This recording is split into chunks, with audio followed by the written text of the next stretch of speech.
Over the years, I've had the privilege of sitting down with hundreds of clients, active duty military, civilian government employees, and veterans, and going through their finances line by line. And when we get to the Thrift Savings Plan or TSP, I see the same handful of mistakes pop up over and over and over again. These are the kinds of errors that don't seem like a big deal at the moment, but over 10, 20, or 30 years, they can cost you tens, even hundreds of thousands of dollars in retirement. So in this video, I want to walk you through the 5 most common TSP mistakes I have seen, because my goal is to help you avoid the pitfalls that have tripped up many good people, including myself in the past. The first mistake, and probably the biggest one I see, is people not understanding their strategic allocation with their TSP. And it sounds complicated, but it's not. Here's what happens. I'll open up a client's account and I'll see they have money in the L2040 fund, but also some in the L2050 fund. And then maybe they sprinkle a little extra into the C fund for good measure. And they think they're diversifying, but what they're actually doing is creating a bit of a mess without a clear path. And let me be clear about this. If you want to invest in a life cycle one, you should only be in one life cycle or L fund at a time. And why? Because each L fund is already a complete diversified portfolio in a box. And the L2040, for example, is a pre-mixed combination of the 5 core TSP funds, the CSI, F, and G funds. And it's professionally designed to be aggressive when you're young and to automatically grow more conservative as you get closer to that 2040 retirement date. And when you buy 2 different L funds, you're just taking 2 perfectly good balanced recipes and pouring them into the same bowl. And you end up with a confusing, muddled allocation that serves no strategic purpose. You've undone the very convenience and balance that the L fund was designed to give you. So here's how it should work. You pick one target date fund that aligns with when you plan to retire, and you put all your money there, and that's it. If you're planning to retire around 2040, you use the 2040 fund. If retirement is looking more like 2050 for you, then go with the 2050 fund. The fund managers will automatically adjust the risk level as you get closer to retirement and shifting more from aggressive investments when you're young to more conservative ones as you approach your golden years. You don't necessarily have to follow the common retirement age, but you want to follow the year that you're going to retire by. If you're the type of person who is more risk tolerant, then you can go with a higher year that has more stock allocation. It's completely up to you which one to choose. You can also check out the free resources with the TSP price tracker by visiting firesightchat.com/resources. Now, if you don't want an L fund, that's perfectly fine, but that means you're now the chef. You have to create your own mix using the 5 individual core funds. For example, you decide you want 60% in C, 20% in S, and let's say 20% in I, or some other combination that fits your personal risk tolerance. What you don't do is a combination of both. You don't buy the L2040 fund and then add a side of the S fund. That's like ordering a combo meal and then asking for an extra bun. It just throws everything off balance. I actually learned this lesson the hard way. And during the first 8 years of my career in the Air Force, I rarely ever checked my TSP until one day, I just decided to log in and saw that it was in the 100% G fund. Let me know in the comment section down below if you were a victim of the 100% G fund as well. But anyway, this was when I was on active duty in the Air Force at the time, and I had my TSP invested 100% in the G fund for about 8 years. So on one hand, you could say I was brilliant, right? My entire tenure in the G fund happened to cover the Great Recession from 2007 and 2009 while the market was crashing and burning. My little TSP account did not lose a penny, and the upside was that I survived. But the massive painful downside, I completely missed the historic recovery that followed. And I was sitting in government bonds while the market was on the biggest sale of a generation. It was a simple mistake due to a complete lack of knowledge, and it cost me years of potential growth. And thankfully, the TSP now automatically invests new employees or service members' retirement fund into an L fund by default. So the TSP uses a target retirement age of 63 to match your birth year with the corresponding L fund. So if you were born in 2005, the TSP is going to choose the L2070 fund on your behalf. That makes sense so far, right? And let me tell you about each of these individual funds real quick. And because understanding what they do is crucial if you decide to go to the individual route and you want to do it on your own, you can always schedule a 60-minute consultation with me by visiting firesightchat.com/consultation, or join my private client program at firesightshare.com/private client. And don't forget to use the 10% coupon code if you're a veteran. Let's start with a C fund that tracks the S&P 500, which means you're investing in the 500 largest US companies. Think Apple, Microsoft, Amazon, the big guys that drive the American economy. This fund has historically been the backbone of most people's TSP allocations, and for good reason. It's given solid returns over the long term, but it can sometimes be volatile in the short term. Next is the S fund, and this is where things get a little more exciting. And by exciting, I mean riskier. The fund invests in smaller US companies that are not in the S&P 500, and these smaller companies have more room to grow, but they're also more likely to have big swings up and down. And if you're younger and can handle some extra volatility, the S fund can be a good complement to the C fund. Then there's the I fund, or the International Stock Index Fund, which invests in the stock markets of more than 20 developed countries outside of the US. Think Europe, Australia, and Japan. It gives you global diversification. So if the US market is having a slow year, your international holdings can pick up the slack and vice versa. And we're seeing that right now in 2025. There's also the G Fund, which is the Government Securities Investment Fund, where your principal is 100% protected by the US government. You cannot lose money in the G Fund because it pays an interest rate equal to what the government pays on long-term treasury bonds. It's the safest place you can possibly put your money, but its returns will likely not even keep up with inflation over time. Simply put, it's a parking spot, not a growth engine. Finally, the F fund, or the Fixed Income Index Fund. This is a broad bond market fund that holds government and corporate bonds. It's more conservative than the stock funds, but offers slightly higher potential returns and slightly higher risk than the G fund. Now, this brings me to mistake number 2, which is choosing TSP funds based on past performances. And this is what I see happening all the time. And right now, as I'm recording this, the I fund has been having a fantastic run in 2025.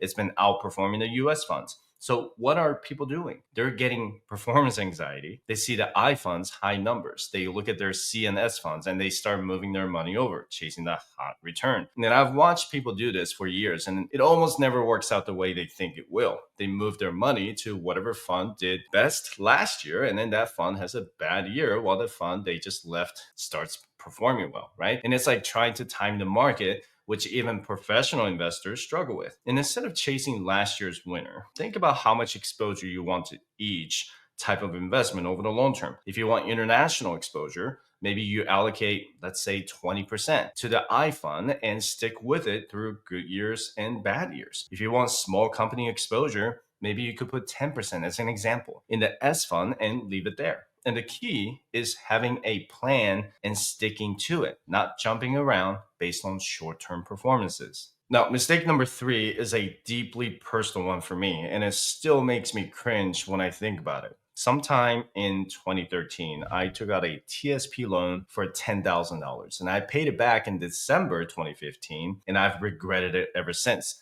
Needless to say, it was one of the single biggest financial mistakes of my life. I didn't know any better at the time, and I was young, and I thought I was being clever, and I needed money for a house, and the TSP loan seemed like a reasonable option. After all, I was paying attention to myself, right? What could go wrong? Well, what went wrong is that I missed out on the compounding growth that money could have earned if I had just left it alone. From 2013 to 2015, the stock market actually did pretty well. And even though I was paying myself back with after tax dollars, that $10,000 could have been growing in my TSP account. So basically, I borrowed against my future self to pay for something I could have saved cash for if I had been more patient. Now, I know some of you are going to disagree with me on this, and I can already see the comment section. But the TSP loan helped me buy my house, or it's better than getting a loan from the bank. Look, I get it. I really do. But here's my take. If you cannot afford to buy a house without borrowing from your retirement account, then you're not ready to buy the house yet. I was definitely not ready to buy a house in 2014. You could argue how much home equity grew from 2014 to 2024, but it still wasn't going to beat the compound interest that I lost in my TSP between 2013 and 2015. I could have waited. I couldn't even touch the equity in my home until I sold it in 2025. I know that sounds harsh, but think about it this way. Your TSP is for your retirement. It's for when you're 55, 60, 65, or 70 and you need money to live on. When you take money out of it, even temporarily, you're betting that you can make up for that lost growth later. Sometimes that bet pays off, but more often than not, it doesn't.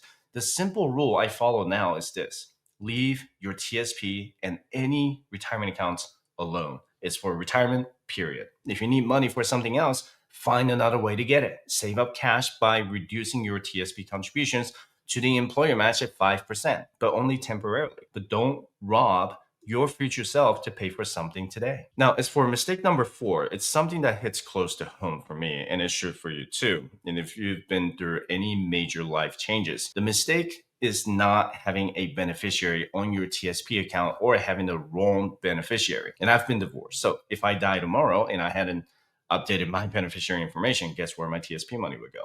Straight to my ex-wife. I'm pretty sure most of you don't want your retirement money going to someone you're no longer married to. But it's not just about divorce. Maybe you're single with kids or grandkids. Maybe your parents were your beneficiaries when you were single, but now you're married with children. Generally speaking, your retirement automatically goes to your spouse upon your death, but you still want to make sure that information matches your intent. No matter what the law says, when your life changes, your beneficiary information needs to change with it. You should get into the habit of checking your beneficiary information at least once a year. You also have to understand that the beneficiary form on your TSP is going to override your will. You can have a well-organized written will that says all your assets go to your children, but if your TSP beneficiary form still lists your ex-spouse, that's where the money is going. It's a legally binding contract. So right now, literally pause this video, log into your TSP account and check your beneficiaries. If they're correct, great. If they're not, change them. This is a 5-minute task that can save your loved ones from a world of financial pain and legal battles. Now, the beneficiary process with TSP is actually pretty straightforward. You can update your beneficiaries online through your TSP account, or you can fill out a form and mail it in. You can name primary beneficiaries and secondary beneficiaries. And you can specify what percentage each person should receive. Whether you're married or not, I always recommend having a secondary beneficiary or contingent beneficiary in case something happens to you and your spouse simultaneously, or if something happens to your primary beneficiary. You can just use your imagination to think about what scenarios may be. But in any case, have a conversation with a family member you trust so that they're aware of being a secondary beneficiary. The 5th mistake is probably the most important one. It's having no clear TSP strategy. And what I mean by this is that too many people treat their TSP like it's the only retirement account they'll ever have. They put all their focus on getting their TSP balance as high as possible without thinking about the bigger picture. But here's the reality. If all you're doing is contributing to the traditional TSP, you're setting yourself up for a potential tax problem in retirement. Every dollar you withdraw from your traditional TSP will be taxed as ordinary income tax. If that's your only source of retirement income besides Social Security, you could end up paying a lot more in taxes than you need to. And that's why I always tell people to open a Roth IRA alongside your TSP. The Roth IRA gives you tax-free withdrawals in retirement, which creates tax diversification. You can pull money from your traditional TSP when it makes sense from a tax perspective, and pull money from your Roth IRA when you want to avoid taxes altogether. Now, if you're a federal employee and you have access to a high deductible health plan with an HSA, that's another piece of the puzzle. HSA money can be invested and grows tax-free, and if you use it for medical expenses in retirement, you never pay taxes on it. Medical expenses are a huge part of retirement costs, so having an HSA can be incredibly valuable if you're healthy now. But here's where the strategy really comes together. You need to think about all your sources of retirement income, not just your TSP. If you're a retired veteran, you've got your military pension. If you're a federal employee, you've got your first pension if you work at least 5 years. And of course, everyone's got Social Security. Now, people get fixated on this idea that they need $1 million or $2 million in their TSP. But guess what? You might not even need $1 million if you have a pension or multiple pensions coming in. Let me just run a quick hypothetical example. Let's say you retire from the military and you get a $30,000 pension per year. Then you do your federal service and you become eligible for a first pension of $40,000 a year at age 62. And then there's your Social Security statement that says you'll get about $20,000 a year also at 62. right there, before we even touch your TSP, you have $90,000 a year of guaranteed income. Now, let's say you manage to save up $750,000 in your traditional TSP. Using a standard 4% withdrawal rule, that $750,000 can generate another $30,000 a year. You now add it all up, 30,000 from your military pension, 40,000 from first pension, and $20,000 from Social Security, and $30,000 from your TSP. That's a total of $120,000 a year in pre-tax retirement income. In this example, you have a fantastic retirement and you only had $750,000 in your TSP. You didn't need that magic $1 million number. But obviously, if your pension income is lower, then yes, your TSP balance needs to be higher to fill that gap. The point is, you have to look at everything together. And your personal finance is personal for a reason. Now, these 5 TSP mistakes, allocation confusion, chasing performances, taking loans, forgetting about beneficiaries, and not having a clear strategy, they're all fixable. But you have to be willing to take an honest look at what you're doing and making some changes if necessary. The TSP is an incredible tool for building retirement wealth, especially with those low fees and employer matching. But like any tool, if it only works if you use it correctly. Don't let these common mistakes rob you of the retirement you deserve.